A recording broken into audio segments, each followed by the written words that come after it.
Hi, my name is Arthur van der Wees and I'm an attorney at law at Arthur Legal in Amsterdam. We have a global practice where we help out both the public and the private sector, both on the manufacturing vendor side as well on the customer and the user side, to make the best out of the digital age, including, of course, risk and opportunities. So trying to find both the gains and try to mitigate the pains is what we're trying to aim for.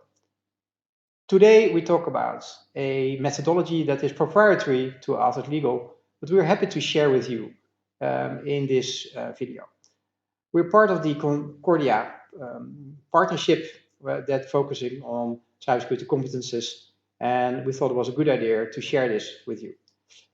Please have a look at the other videos that we have also made, especially for you, including the scenario impact measure video, which is very much linked to this chessboard video. The chessboard is very powerful, has been deployed successfully both at governments, at city municipalities and businesses. And so therefore, I think it's good that you spend some time on this. Perhaps you know the NIST Framework, which is quite a cybersecurity NIST framework, which is quite famous already here for a long time, which is very useful to have a look at, and the link can be found in the slide. The NIST framework has the notion of 5 functions.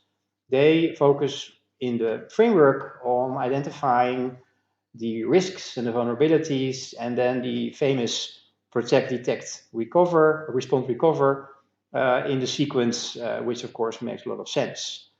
In each of these 5, you need to take measures, you need to think about it, you need to do the scenarios, which are actually in the other video, and figure out what the impact is and what kind of measures justify to try to come up with a model that works.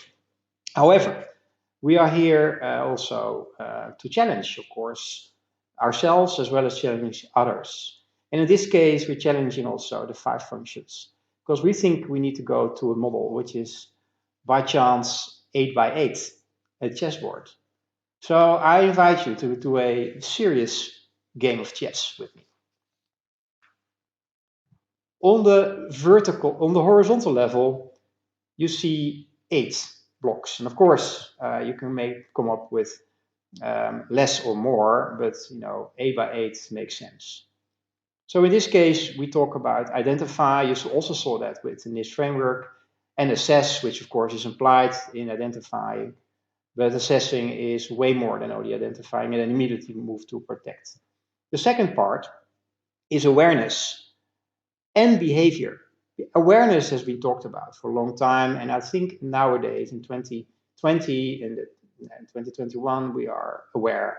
Nobody can say they're not aware about the risks that come with using digital systems, deploying digital ecosystem, be part of these cyber-physical systems, either on the physical cyber side and combination.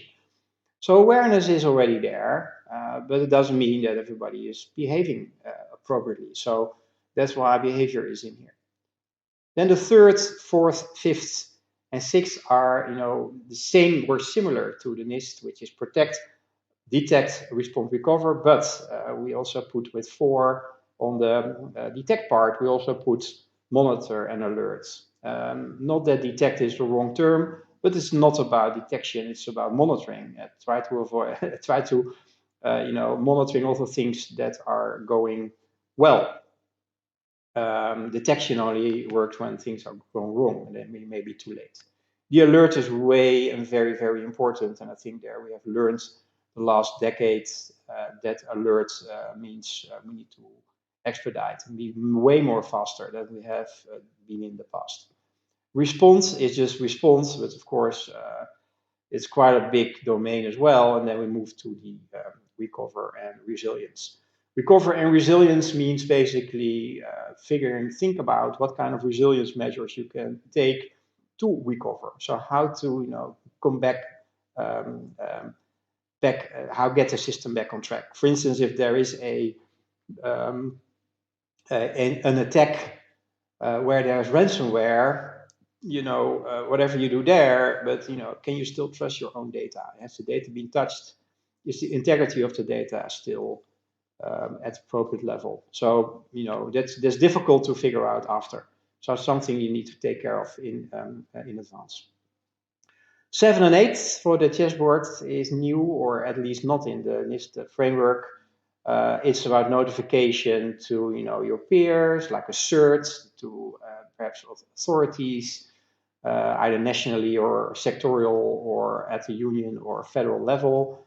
And report, of course, also means reporting it because you are part of a specific sector, or you are, for instance, processing personal data or other like medical the device information. So depending on, of course, the incident, depending on the context and the use, you will need to report either both internally as well as externally. And of course, that depends on the regulation and the country, member states, or union you are in. Last one is continuous improvement. I think that's one of the most important one. This is a dynamic domain. This is not static. So only trying to, connect or mitigate and look into one process will not work. It will need to you need to have a dynamic approach in this dynamic world. So the vertical are 8 as well, and these consist of 3 dimensions and basically 5 technical layers.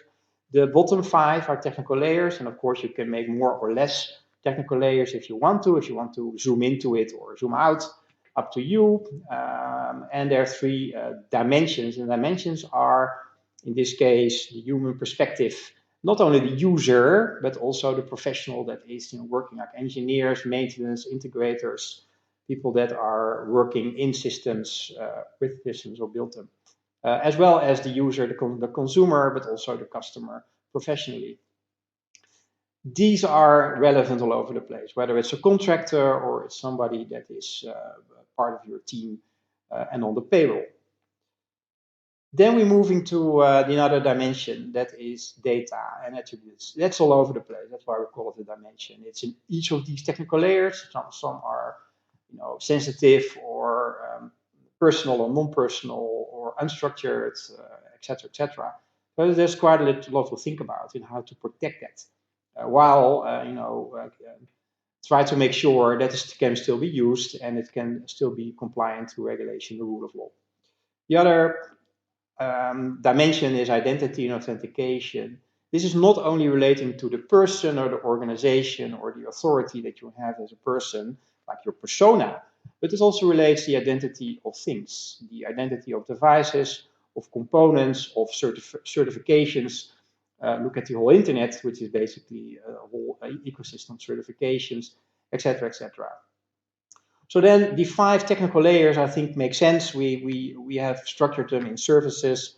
Well, if you look bottom up is way more, perhaps easier. Networks and communication, infrastructure and computing.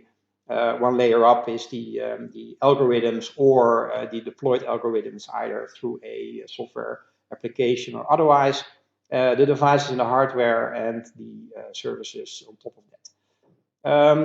If you now look at the chessboard, which is now an 8x8, then you see that you can identify where your organization already has certain security measures in place, or whether you are, when you're working at a customer, or where you are not yet addressing it well, because you will find the blind spots, the white spots very quickly. You will probably see that on infrastructural level, there are sufficient or at least certain security measures in place, where regarding data, probably there is not much to see. With authentication, probably only of some organizational things and not perhaps on the technical side. So it is a combination of technical or organizational measure, and basically in each of these 8, so 64 blocks, there should be something. And if there's nothing, then you may be, or you should be concerned or flag it with your team members or anybody that's responsible for it, and say, shouldn't we do something in this domain? Because regarding behavior of data, because of our protection of software, or because of how do we report when things go wrong in critical infrastructure, these are things you need to take into account. Well, this is it. I know it's quite short and brief, but we're going to close it for now. Thank you for your attention and have a nice day.